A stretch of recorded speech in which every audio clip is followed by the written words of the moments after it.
మన ప్రభువును ప్రియరక్షకుడైన యేసుక్రీస్తు నామమునకే మహిమ ఘనత ప్రభావములు కలుగును గాక. Jesus with has ministries Telugu YouTube channel వీక్షిస్తున్న మీ అందరికి మా హృదయపూర్వకమైనటువంటి వందనాలు. ప్రియులారా, బాగున్నారా? ఈ ఉదయకాల సమయమందు ఎర్లీ మార్నింగ్ దేవుడు మనకిస్తున్నటువంటి చక్కని వాగ్దానము, అలసిపోయిన శరీరాలతో మరి నిద్ర పట్టగా రాత్రంతయు ఎంతో హడావుడి, ఆ మనసు ప్రశాంతత లేని స్థితిలో ఈ వాగ్దానం చూస్తున్నావేమో. అయితే దేవుడు నమ్మదగిన వాడండి. ఎంతైనా ఆయన మనల్ని ఆదరించేవాడు కనుక వాగ్దానం అనేది నీ జీవితంలో ఎంతో విలువైనది, ఎంతో ఆదరణిచ్చేది. అట్టి వాగ్దానం కోసం నువ్వు ఎదురు చూస్తూ ఉన్నటువంటి నీ జీవితంలో దేవుడు గొప్ప కార్యం చేయబోతున్నాడు.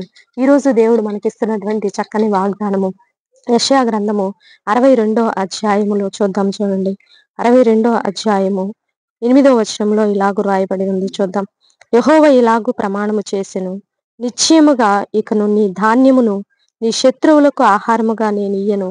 నీవు ప్రయాసపడి తీసిన ద్రాక్షారసమును అన్యులు తాగరు. అంటే ఇక్కడ దేవుడు మనకిస్తున్నటువంటి చక్కని వాగ్దానం అంటే ఏంటండి? నిశ్చయముగా నీ శత్రువు చేతిలో నుంచి నిన్ను తప్పించేదను. అంతే కదండి. ఎందుకంటే శత్రువు మన ఆహారాన్ని మిరింగివేస్తున్నాడు, మన ధాన్య ద్రాక్షారసమును మిరింగివేస్తున్నాడు.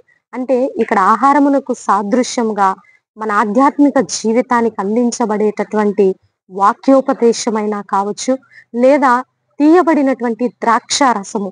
నువ్వు ప్రభు కోసం ఎంతైతే ప్రయాసపడుతున్నావో ఆ ప్రయాసనంతా కూడా అపవాది దొంగిలించుకెళ్తున్నాడేమో.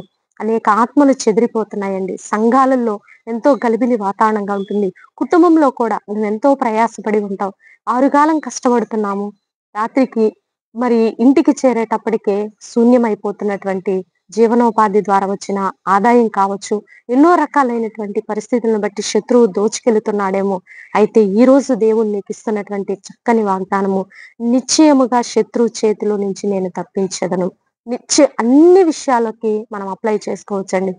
ఏదైతే నీ దగ్గర నుంచి దొంగిలించబడుతుందో, ఏదైతే నీ యొద్ద నుంచి తీసివేయబడుతుందో, అది ఆహారమైనా కావచ్చు, నీ ఆరోగ్యమైనా కావచ్చు, నీ కుటుంబంలో సంతోషమైనా కావచ్చు, సమాధానమైనా కావచ్చు, నీ యొక్క మరి మనశ్శాంతినైనా కావచ్చు, లేదా నీ కుటుంబ సభ్యుల్ని మరి నీ గృహంలో నుంచి, నీ జీవితంలో నుంచి కూడా బయటకు తీసేవాళ్ళు ఉంటారండి. కుటుంబాలను వేరు చేసేవాళ్ళు ఈ యొక్క భయంకరమైన దెయ్యాలండి. కుటుంబాలను కూడా వేరు చేసి ఆప్తుల్ని ఒకళ్ళకొకళ్ళు కాకుండా చేసే దెయ్యాలు కూడా పనిచేస్తూ ఉంటాయి. కాబట్టి ఇటువంటి పరిస్థితులన్నిటి నుంచి కూడా దేవుడు నిన్ను విడిపిస్తానని చక్కని వాగ్దానం చేస్తుండగా, నిశ్చయముగా శత్రువు చేతిలో నుంచి నిన్ను తప్పించేదను, నిశ్చయముగా శత్రువు చేతుల నుంచి నేను తప్పించేదను. ఇటు వాగ్దానం రిసీవ్ చేసుకోవాలని ప్రభు నామములో మనవి చేస్తూ చిన్న ప్రార్థన చేసుకుందాం. ప్రార్థన. పరిశుద్ర మహాగణుడ ఘనమైన తండ్రి, మీరు ఇచ్చిన చక్కని వాగ్దానాన్ని బట్టి నీకు వందనాలయ్యా. నిజమయ్యా, ఎన్నో కుటుంబాలలో తండ్రి మనశ్శాంతి లేక, శాంతి లేక ఎన్నో రకాల ఇబ్బందులు పడుతున్నారు తండ్రి. శత్రువు మృంగివేస్తుంది ప్రభా. ఆరోగ్య రూపంలో, ఆర్థిక పరిస్థితుల రూపంలో, కుటుంబంలో మనశ్శాంతిని దొంగిలిస్తూ, ఎన్నో రకాల మానసిక ఒత్తిళ్లకు గురి చేస్తూ, ఆయన కష్టపడిన కష్టము గృహమునకు చేరక ఎన్నో రకాలుగా ఆయా దారులు చూసుకొని వెళ్ళిపోతూ శత్రువు దొంగిలిస్తున్నాయా. వాడు ఒక దిక్కు నుంచి వస్తే 7 దిక్కుల పారిపోనట్లు నీకు తప్పిస్తానని వాగ్దానం చేసినందుకు నీకు వందనాలు, స్తుతులు, స్తోత్రాలు తండ్రి. యవ్వన బిడ్డల చుట్టూ మీ కాపుదల ఉంచయ్యా.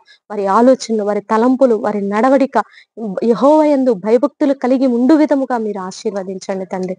భారతదేశాన్ని దీవించండి అయ్యా. తెలుగు రాష్ట్రాలను దీవించండి అయ్యా. స్థానిక సంఘాల చుట్టూ మీ సన్నిధి ఉంచమని, ఈ ఫెస్టివల్ డేస్ లో ఏ విధమైనటువంటి కీడు అపాయాలు ప్రజల మీద, సంఘాల మీద జరగకుండా ఈ కాపుదల ఉంచమని, ఈ రోజు బర్త్డే వెడ్డింగ్ డే జరుపుకునే బిడ్డలందరినీ దీవించి ఆశీర్వదించమని, ప్రతి స్థానిక సంఘంలో జరిగే ఎర్లీ మార్నింగ్ ప్రేయర్స్ అన్ని కూడా నాయన బలముగా మీరు జరిగిస్తున్నందుకు మీ కృతజ్ఞతాస్తుతులు చెల్లిస్తూ, ఈ ప్రయాసకు తగిన ఫలితం మీరు ఇవ్వబోతున్నందుకు మీకే వందనాలు చెల్లిస్తూ, యేసయ్య పరిశుద్ధమైన ఉన్నతమైన నామము అడిగి వేడుకొని పొందుకొని నాము తండ్రి. ఆమేన్, ఆమేన్. ప్రియులారా, వీడియో మీకు నచ్చినట్లయితే లైక్ చేయండి. దేవుని యొక్క మహాకృప మనకి తోడుగా ఉండి నడిపించును గాక. God bless you. Praise lord.